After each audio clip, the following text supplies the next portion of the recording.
ватан аз ҳар куҷо омад ба сар, форам ҳавои ту. ҳар субҳи ман бо Тоҷикистон оғоз мешавад ва ҳамин паёмҳое ки меоянд ба ман бӯи ватан меоранд. ҳамин барномаҳои блогерҳо узр мехоҳам, бисёр мазмунашон он қадар баланд нест. бисёр хурсанд шудам, бисёр ифтихор кардам ки ана ман журналисти зур ёфтам, телевизиону вай кардам.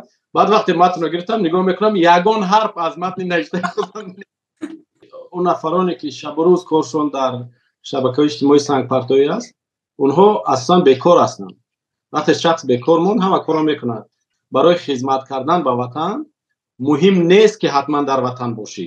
аз ин 100 нафар 98 нафараш якбора барои истеъдоди як ҳамватани мо аз ҷо хестанд.